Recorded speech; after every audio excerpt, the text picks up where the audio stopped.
Well, welcome back. We're talking about the ongoing tensions over the DPRK's nuclear program and upcoming talks between the two Koreas scheduled for next week. Let's get back to our panel right now. Brian, I want to get back to what the United States has been saying. The U.S. ambassador to the United Nations, Nikki Haley, she's been talking about this, and she warned the DPRK against another missile test and said the U.S. would not take these proposed talks that are with South Korea seriously if the DPRK did not give up its nuclear weapons. I mean, do you see that happening?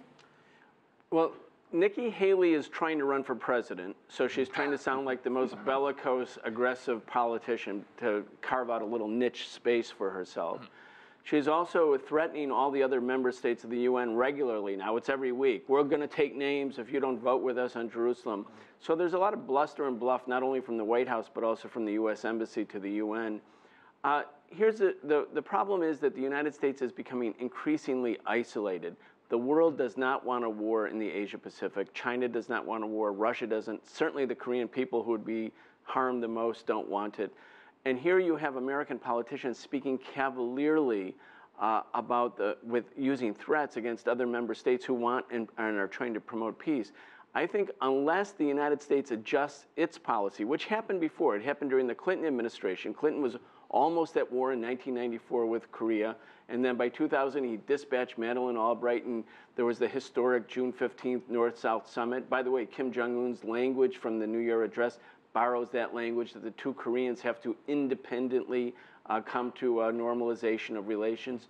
But of course, at that time, Washington was giving a green light to it. That's the question right now. South Korea wants to make this change. North Korea is open to a change.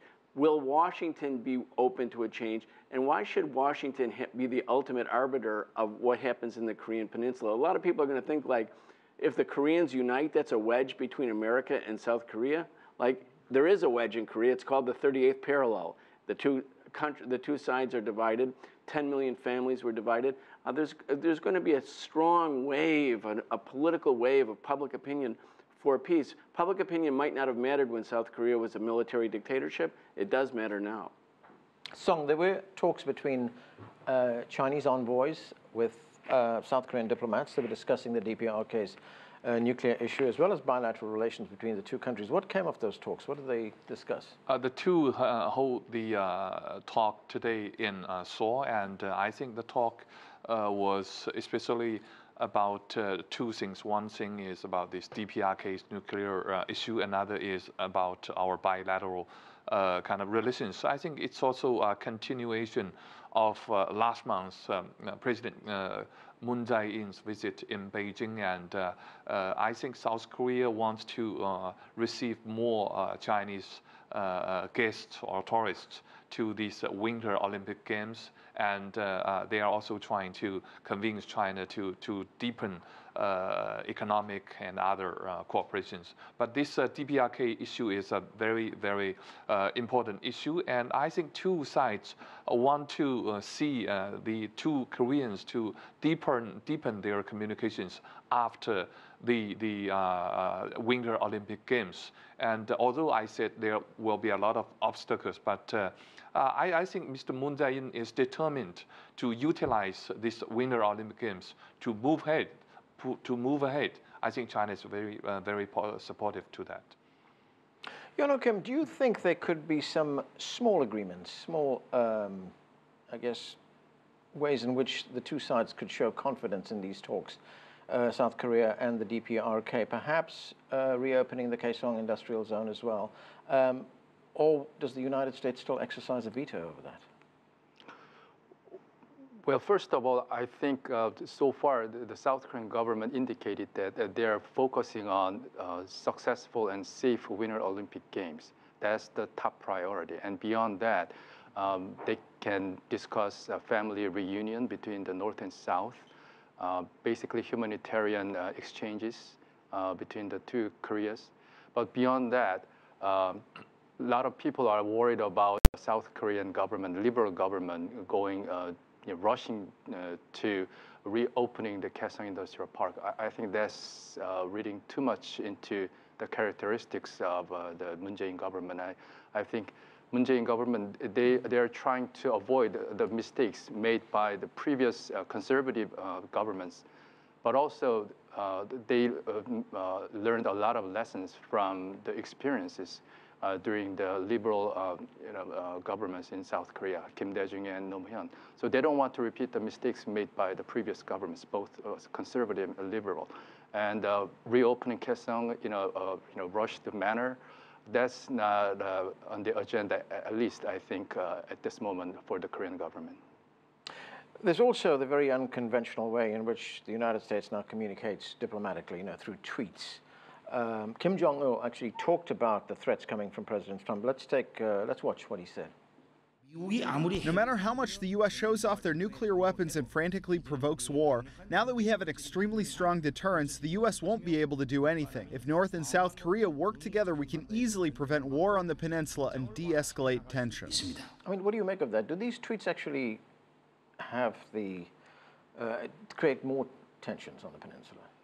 Yeah, when you're focusing on the nuclear button thing, rhetorical war between Trump and Kim Jong Un, then obviously that's increasing the tensions on the Korean Peninsula. Right. But when you're focusing on what Trump said about we'll see or negotiation is good, then you can say the other way. So at this moment, I would focus on a little bit more positive side of Trump's twist. At least he's encouraging the South Korean government to have a dialogue with the North and hopefully come up with a positive outcome. I have a slightly different view. I would say Trump is kicking and screaming into embracing what's going on because he can't stop it. I think all those comments from the podium of the UN in September where he says, we're going to totally annihilate another member state of the UN and don't negotiate with little rocket man, speaking derisively of a head of state that the U.S. might be at war with. Trump didn't want this to happen. He was happy with the status quo. But because of Kim Jong-un's initiative, because Moon Jae-in wants it to happen, because of the overarching problem of the Olympics or opportunity because of the Olympics, a congruence of factors has made this possible. So Trump tried to stop it, and now he says, oh no, guess what? It's happening because I was so strong. No, it's not. That's not why it's happening. That's just Trump conceitedly trying to take credit for something that he did not create. Chad, what is the feeling in Seoul, in South Korea, on these proposed talks and what President Trump has been saying? Do you get a sense of what public opinion is like? I mean, are they hopeful that something will come out of these talks? Yeah, well, we've been doing Vox Pops interviews with South Koreans in central Seoul every time there are nuclear tests, missile tests, and so on.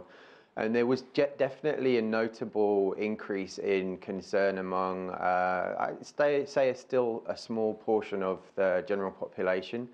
But people that we interviewed fairly recently did express hope that Moon would have some success with his outreach.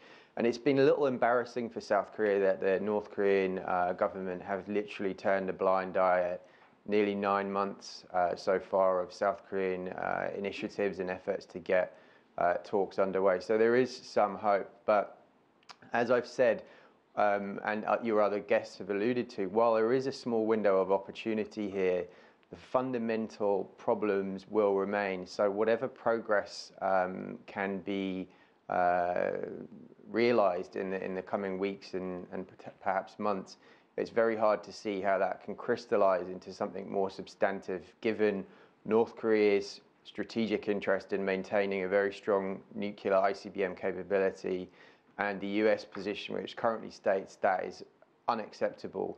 Those two positions are incompatible. And while there's been a lot of focus in this panel on the US position, let's not forget that China, Russia, the UK and France, all at the Security Council, have supported the resolutions recently, which are now at a level which is, quite frankly, unimaginable just a couple of years ago. Right. And the reason I mention that is those sanctions are going to start chafing North Korea in the medium to long term, regardless of what happens, even if there is rapprochement. When you have sector-wide sanctions prohibiting North Korean exports of coal, seafood, even electronic products, that's going to have a huge dent on the North Korean economy, and Kim Jong Un is going to be increasingly desperate to find some relief from that financial pressure. And it's hard to see how, absent some concessions on the DPRK side, beyond just a freeze in missile and nuclear testing that we're going to get to a position where that sanctions regime will really start to shed weight. Okay. Song, very quickly, China did put a proposal on the table, the proposal that Yonho Kim talked about a moment ago, and that was the double freeze option. Does that remain China's position, that the DPRK stops testing, the United States and South Korea stop military exercises? I think this is still the position of China on this DPRK issue, but I think that remains to be a very open and open kind of proposal. And as Kim has mentioned, if any other sides have better proposal, well, I think China is open to see the new ideas. I think at this moment, this is the proposal which can be accepted by China, Russia, even some South Korean. So China is flexible on this. Yeah. Okay, that's where we have to leave it, gentlemen. Thanks to all of you for being with us. That's it for this edition of The Heat. I'm Anand Naidu in Washington, D.C. Thanks for being with us.